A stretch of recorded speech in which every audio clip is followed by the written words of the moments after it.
says, we're not surprised, is, Griff, how can you count neutrals as negatives? My percentage has gone down, my DSRs won't go up, and people are focusing on those details, as is not expected. I'm trying to bring a bigger message here, and to some extent it's kind of sinking in, which is that, and I just want to take a moment before we go to the phone to talk about this. So, and I'm going to be blunt with you. I always am. Be blunt. I'm going to be blunt. So for the last 12 years, eBay has unknowingly enabled a kind of behavior among eBay sellers that is actually contrary to the laws of retail. And that was that whole notion that worked well in the beginning, that, buyers and sellers are equal partners in a transaction. And that worked. It did work well for the first part of our history. And then it stopped working. And the reason why it stopped working is because the original adopters of eBay, buyers and sellers alike, kind of all agreed tacitly, well, it's not a perfect system where, a seller can leave a buyer a negative and a buyer can leave a seller a negative and no one's going to vet it, but we'll work with it. And when we were a certain size and within a certain range of growth, it worked. Buyers put up with it. Funny thing happened in the last 12 years. Buyers have grown up in many ways now with the Internet. They're much more savvy, and in many ways they're also much more leery about eBay's marketplace, especially new buyers. And I've said this over and over. I'm not going to rehash it. The reason we made the changes, it's not like we sat down and said, how can we antagonize people today? It's not why any business does anything, thank you. We did it because we had to. If you want buyers, why are you on eBay, by the way? Why do you seller? Why are you on eBay? To sell. And our job is to bring you buyers.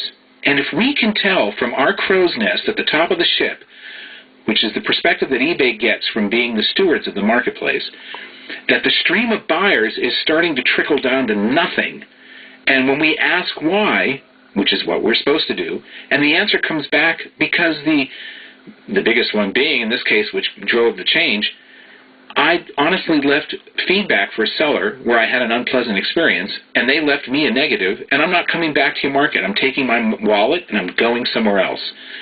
That's an alarm. That's why I've mentioned this many times. I just wanted to set this up.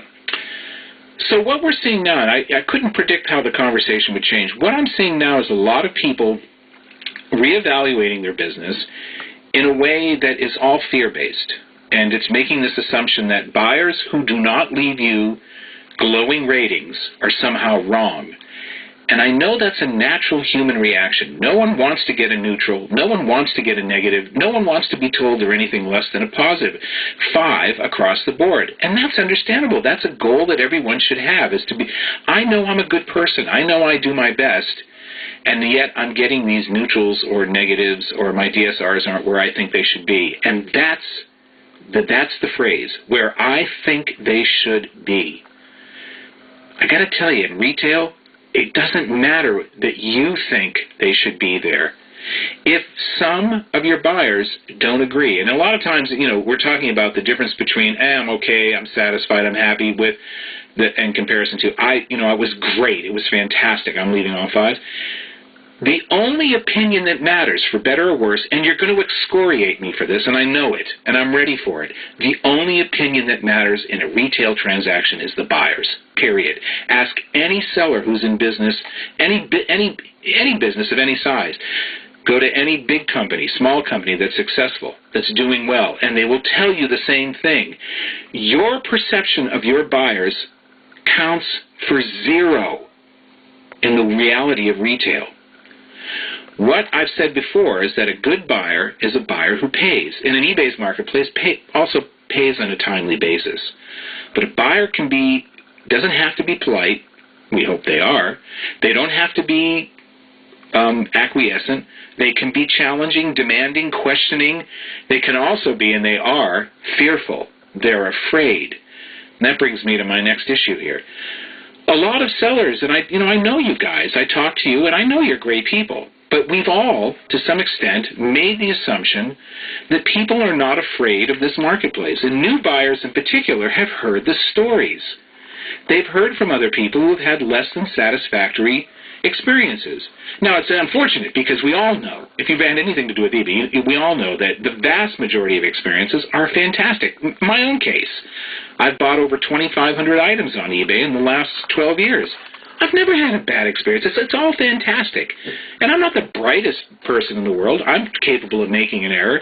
But sellers have always been excellent to me. That's why I stay. It's why I still have my job. It's why I love working for you, because of you guys. The problem is not everyone feels that way.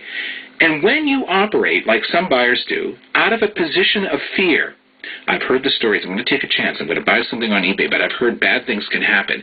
And sure enough, something happens or doesn't happen that starts to set up the fear reaction in the buyer. That's when the issues start.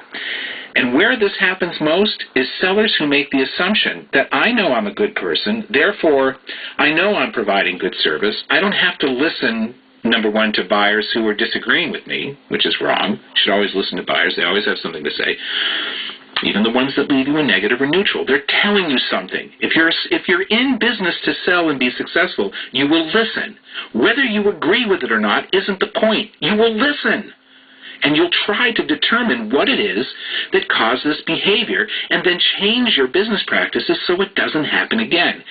And as the discussion's going on this chat board, and I've been telling other people in email, don't assume that your listings and your correspondence and your interactions with your buyers are succeeding in making them feel assured. You have to go the extra mile. You have to think to yourself, what is a buyer thinking? Is this buyer afraid that I might rip them off? I have to go the extra mile with my new buyers in order to dispel any notion that I'm anything but the best seller who's going to provide them the best service. So you have to trumpet it. You have to promote it. I had an email from somebody this morning who I know is a good seller. I've been talking to him for years. But I hadn't looked at his listings. And he was complaining about getting some negatives, or actually some neutrals. And I went and looked, and there's nowhere in his description where he actually says, hey, new buyer, I'll stand by you. You can be assured that if you buy from me, you're going to get what you paid for, and if you're not happy, I'm going to make it right. Now, you don't have to say it like that, but there was no text in there that even said anything like it. Instead, what he had was a lot of text that said, restriction, I don't ship here, I don't do this, you have to do that, you're required to do this, if you don't do this. And it was all this restrictive terms of service, which I could understand why it was in there, but you have to think of it from the new buyer's perspective. They look at it and they immediately think, well, I need this item, but boy, this seller doesn't seem like they're really out for me. It seems like they're out for themselves. What's going to happen if something goes wrong? And that sets up the steps for a fear reaction, where if something does appear not to happen right away or happen not the way the buyer would hope, instead of contacting you, because you have set up a wall of no's and don'ts and requirements, they're going to be afraid to contact you, and they're going to say, see, I knew this was going to happen, and they're going to jump to the conclusion and leave you a rating that you could have prevented from happening by making your descriptions more reassuring, more friendly, to tailoring them with the new buyer in mind, not the experienced buyer. The experienced buyer knows this. And so a lot of sellers are saying is, I have the solution. I don't want new buyers. You will fail in any marketplace if you shut your doors to new buyers and make the assumptions that they are bad people. They are not bad people. They are good people who are afraid, much like a lot of sellers currently are afraid. And the point is to take a deep breath, step back, look at the changes. Yes, some people are angry, some people are afraid. Never good to make business decisions on those particular emotions. Calm down and think to yourself, how can I approach this in a way that's going to work for me when my goal is to sell and to sell successfully? That's my rant. Sorry, Jason, I took up all your time. That's okay. Yeah. We're going to ask him to stay another one. Can you? Oh, yeah, sure. I had to get that point out. We have callers up there. Yeah, we got lots of calls. Sorry, callers, I had to get this out. And you'll hear more of it as we go on. So Brian and Caroline and Scott, hold on. Yeah, 877-474-3302. This means a lot to me. I don't need this job. People say, you only say these things because some boss is making you say it. You have no idea what goes on at eBay if you believe that. I don't say anything I don't believe in. I never have, and I never will. I say this because it's genuine, it comes from deep within me, and I believe it's true. I know it's true. It's how business works. This segment's been brought to you by eBay Radio Coupon